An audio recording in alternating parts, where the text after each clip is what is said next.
ಓಂ ನಮೋ ವಾಲ್ಮೀಕಿಯೇ. ನಮಸ್ಕಾರ ಬಂಧುಗಳೇ. ನಾನು ನಿವೃತ್ತ ಪ್ರಾಧ್ಯಾಪಕ ಡಾಕ್ಟರ್ ಅರ್ಜುನ್ ಪಂಗನ್ನವರ್. ಹೇ ಸೀತಾರಾಮ್ ವಾಹಿನಿಯ ವಾಲ್ಮೀಕಿ ರಾಮಾಯಣ ಅಂದು ಇಂದು ಚಿಂತನ ಕಾರ್ಯಕ್ರಮಕ್ಕೆ ತಮ್ಮೆಲ್ಲರಿಗೂ ಸ್ವಾಗತ. ನಾನು ತಮಗೆ ಹಿಂದಿನ ಸಂಚಿಕೆ ಅಂದರೆ ಸಂಚಿಕೆ 141ರಲ್ಲಿ ರಾಮ ಲಕ್ಷ್ಮಣ ಸೀತೆ ಮತ್ತು ಸಾರಥಿ ಆ ಜನರನ್ನು ಇನ್ನೂ ಗಾಢ ನಿದ್ರೆಯಲ್ಲಿ ಇರುವಾಗ ಅವರನ್ನು ಬಿಟ್ಟು ಹೋಗಿಬಿಡ್ತಾರೆ. ಇವರು ಮುಂಜಾನೆ ಗಾಢ ನಿದ್ರೆಯಿಂದ ಎಚ್ಚೆತ್ತ ನೋಡಿದಾಗ ಅವ್ರದ್ದು ಯಾರ್ದು ದರ್ಶನ ಆಗದೆ ಬಹಳ ದುಃಖಿತರಾಗ್ತಾರೆ. ಹುಡ್ಕಕ್ಕೆ ಪ್ರಯತ್ನ ಮಾಡ್ತಾರೆ. ಅವ್ರಿಗೆ ಎಲ್ಲಿಯೂ ಸರಿಯಾದ ಹೆಜ್ಜೆ ಆ ಕಡೆ ಹೋಗಿತ್ತಂತ ಗೊತ್ತಾಗೋದಿಲ್ಲ. ರಥ ನಿರಾಶಾದಾಯಕ ಆಗಿ ತಮ್ಮನ್ನು ತಾವ ಶಪಿಸ್ಕೊಳ್ತಾರೆ.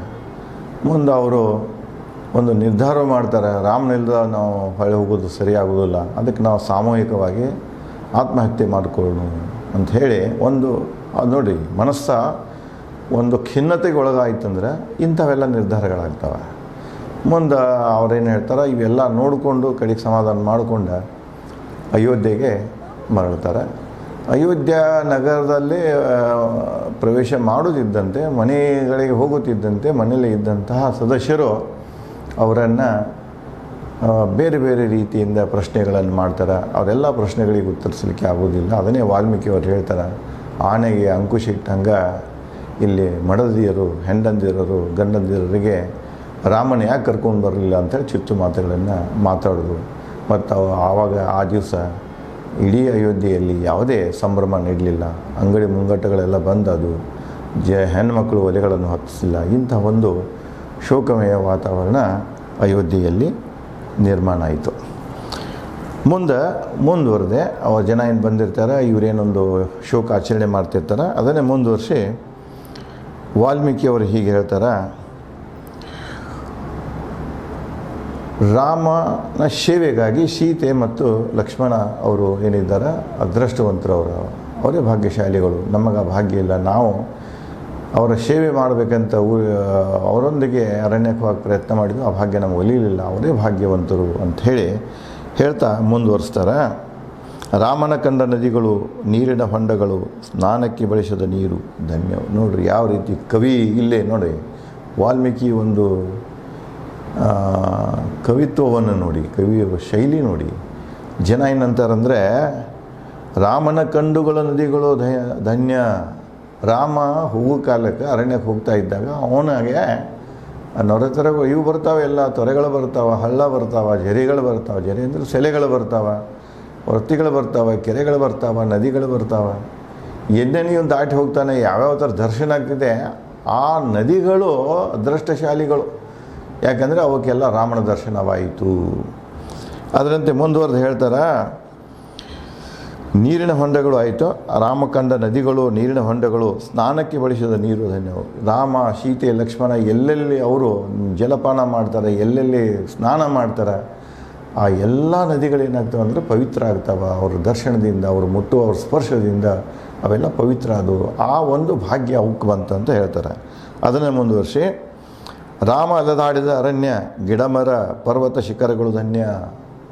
ರಾಮ ಯಾವ್ಯಾವ ಹಾದಿ ಹೋಗೋ ಕಾಲಕ್ಕೆ ಅರಣ್ಯಗಳನ್ನು ದಾಡ್ತಾನೆ, ಗಿರಿ ಪರ್ವತಗಳನ್ನು ದಾಡ್ತಾನೆ, ಅರಣ್ಯಗಳನ್ನು ಗಿಡಗಳನ್ನು ಗಿಡ ಬಳ್ಳಿಸುತ್ತಾ ಹಾದುಕೊಂಡೇನು ಹೋಗ್ತಾನೆ. ಅವು ಎಲ್ಲನೂ ಧನ್ಯ, ಯಾಕಂದರೆ ಅವಕ್ಕೆಲ್ಲಕ್ಕೂ ರಾಮನ ದರ್ಶನವಾಗ್ತಾಯಿದೆ. ಅಂದರೆ ಅರಣ್ಯ ಕೂಡ ರಾಮನ ದರ್ಶನ ಪಡಿತಾ ಇದೆ ನಿತ್ಯ. ಗಿಡಗಳನ್ನು ಏನು ರಾಮನ ದರ್ಶನ ಪಡೋವೆಲ್ಲನೂ ಧನ್ಯ, ಭಾಗ್ಯಶಾಲಿಗಳು.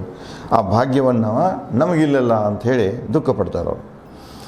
ಗಿಡ ಬಳ್ಳಿ ಅಕಾಲಿಕ ಹೂ ಬಿಟ್ಟು ಭ್ರಮರಗಳಿಗೆ ಮೈ ಒಡ್ಡಿರಬೇಕು, ಫಲ ಧರಿಸಿರಬೇಕು.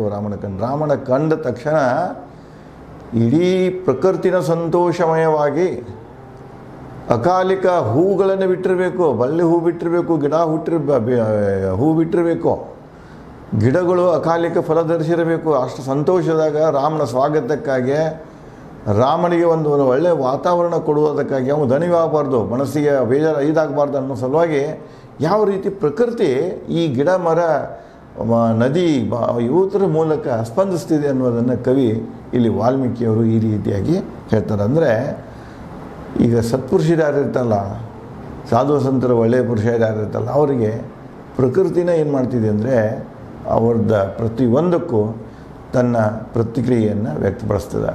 ಯಾವಾಗಲೂ ಪ್ರಕೃತಿ ಅವರನ್ನು ಕಾಪಾಡಲಿಕ್ಕೆ ಪ್ರಯತ್ನ ಮಾಡ್ತಿದೆ. ಅವ್ರಿಗೇನೂ ಅನಾನುಕೂಲತೆ ಆಗದಂಗೆ ಪ್ರಕೃತಿ ನೋಡಲಿಕ್ಕೆ ಪ್ರಯತ್ನ ಮಾಡ್ತಿದೆ. ಆ ಪ್ರಕೃತಿಯ ಒಂದು ಭಾವನೆ ಏನಿದೆ, ವಾಲ್ಮೀಕಿಯವರು ಈ ಒಂದು ಶಬ್ದಾಲಂಕಾರವನ್ನು ಬೆಳೆಸಿ ಈ ರೀತಿಯಾಗಿ ಹೇಳ್ತಾರೆ. ಮುಂದುವರಿಸಿ, ಪರ್ವತಗಳು ಜಲಪಾತ ಸೃಷ್ಟಿಸಿ ಪರಿಶುದ್ಧ ನೀರನ್ನು ರಾಮನಿಗೆ ಹರಿಸಿರಬೇಕು.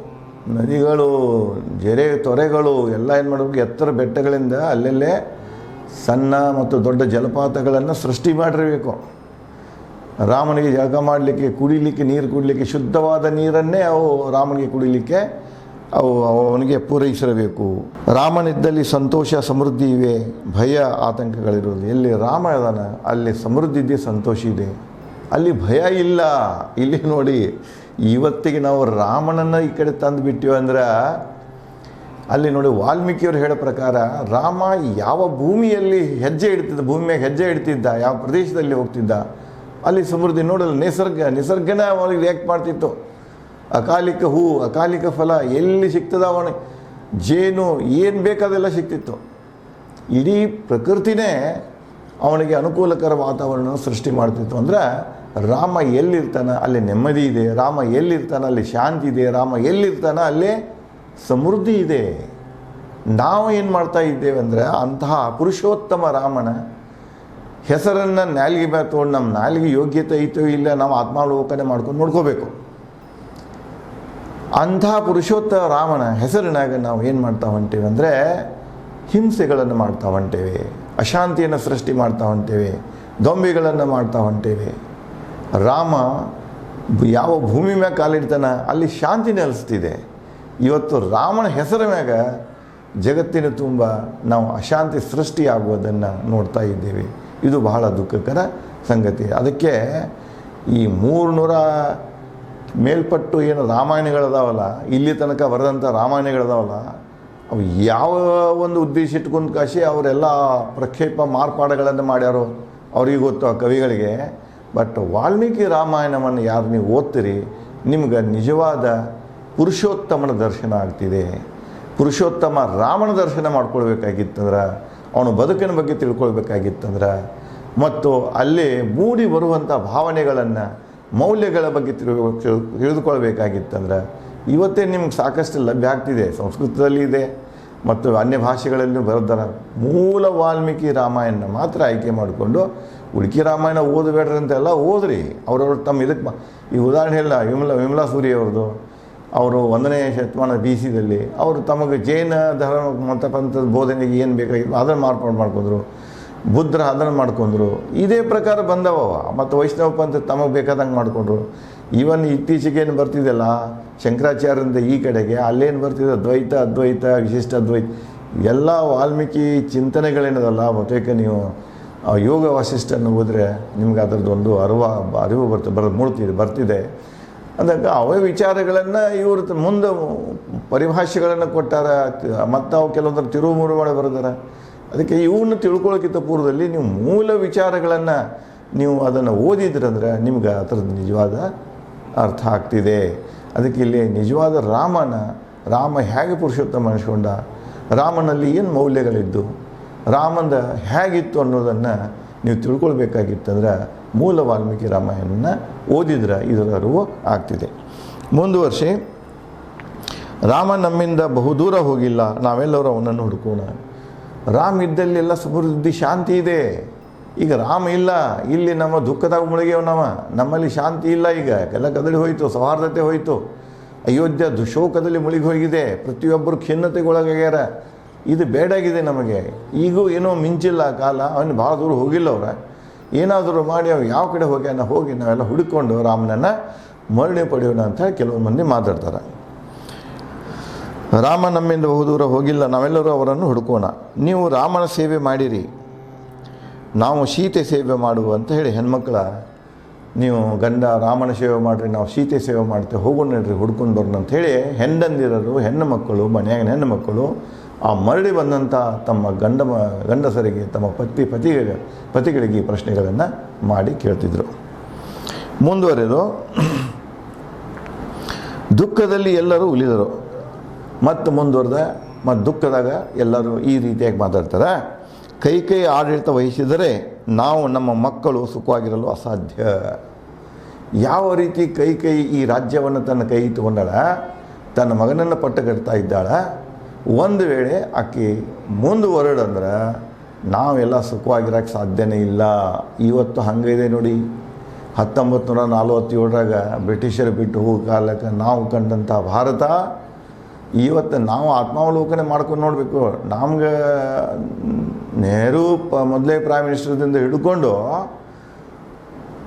ಇವತ್ತಿನ ಮೋದಿಯವ್ರ ತನಕ, ಮೋದಿ ಪ್ರೈಮ್ ಮಿನಿಸ್ಟರ್ ತನಕ ನಾವು ಎಲ್ಲ ಹಂತಗಳನ್ನು ಕಂಡೇವೆ, ಎಲ್ಲ ಪ್ರೈಮ್ ಮಿನಿಸ್ಟರ್ಗಳನ್ನು ಕಂಡೇವೆ. ದೇಶದ ಏನೇನು ದೇಶ ತೊಂದರೆಗಳನ್ನು ಎದುರಿಸಿತ್ತು, ಯಾವ ಸಮಸ್ಯೆಗಳನ್ನು ದೇಶ ಹೊಂದಿತ್ತು, ಯಾವ ಯೋಜನೆಗಳನ್ನ ಹಾಕೊಂಡು ಬಂತು, ಜನ ಏನೇನು ಬದಲಾವಣೆ, ರಾಜಕೀಯ ಬದಲಾವಣೆಗಳೇನಾದರೂ, ಸಾಮಾಜಿಕ ಬದಲಾವಣೆಗಳು ಏನಾಗ್ತಾಯಿವೆ, ಆರ್ಥಿಕ ಬದಲಾವಣೆ ಎಲ್ಲ ನಮ್ಮ ಮುಂದೆ ನಡೆದಂಥ ಪಿಕ್ಚರ್ ಇದು.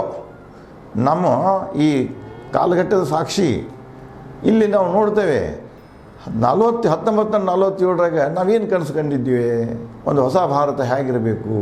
ಅದೇ ರಾಮರಾಜ್ಯ, ಇವ್ರದ್ದು ಗಾಂಧೀಜಿಯವರು ರಾಮರಾಜ್ಯಕ್ಕೆ ಸ್ಥಾಪನೆ ಆಗಿದೆ ಏನು. ಒಂದೇ ಸಣ್ಣ ಎಕ್ಸಾಂಪಲ್ ಹೇಳ್ತೇನೆ ನಾನು. 1947ರಿಂದ ಇಲ್ಲಿ ತನಕನೂ ರಾಮರಾಜ್ಯದ ನೀವು ಟ್ಯಾಕ್ಸೇಷನ್ ಬಗ್ಗೆ, ತೆರಿಗೆ ಬಗ್ಗೆ, ಅದರದ್ದು ಒಂದು ಆಯವ್ಯಯ ಪತ್ರ, ಬಜೆಟಿನ ಬಗ್ಗೆ ತಿಳ್ಕೊಳ್ಬೇಕಾಗಿತ್ತಂದ್ರೆ ರಾಮಾಯಣದಲ್ಲಿ, ಅಯೋಧ್ಯೆ ಕಾಂಡದಲ್ಲಿನೂ ಅದರ ಪ್ರಸ್ತಾವನೆ ಇದೆ. ಚಿತ್ರಕೂಟಕ್ಕೆ ಭರತ ಮತ್ತು ರಾಮನ ಮಿಲಾಪ ಕಾಲಕ್ಕೆ ಸರ್ಗ 100ದಿಂದ ಹಿಡ್ಕೊಂಡು 110 ನಿಮಗೆ ಇವೆಲ್ಲ ಚಿಂತನೆಗಳು ಸಿಗ್ತಾವೆ.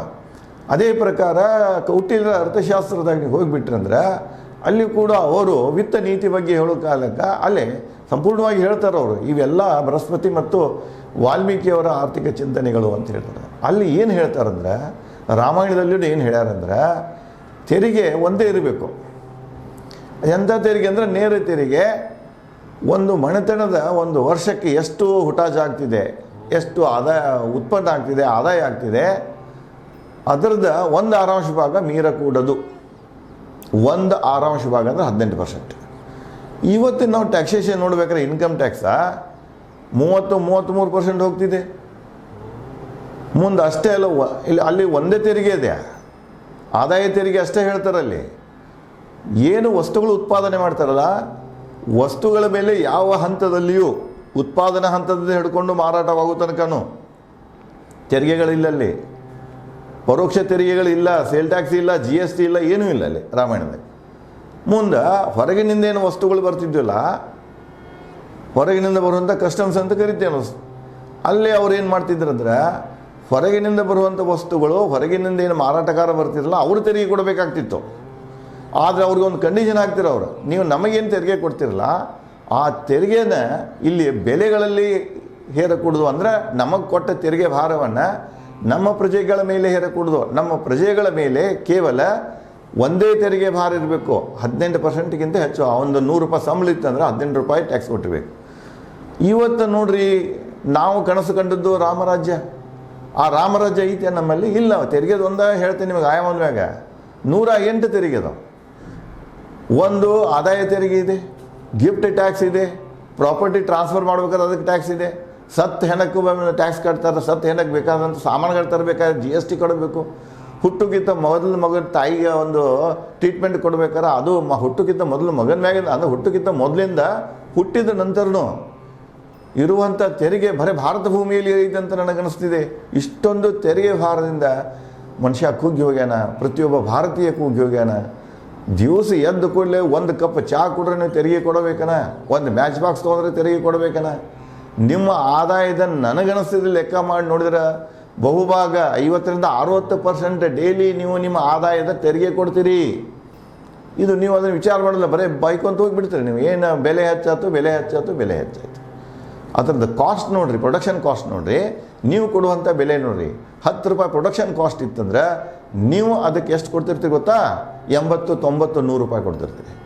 ನಡುವು ಎಷ್ಟು ರೀ ಅದು ತೆರಿಗೆ ಭಾರನ ಒಂದು 30-40% ತೆರಿಗೆ ಭಾರ ಹೋಗ್ತಿದ್ದೆ ಅದ್ರಾಗ.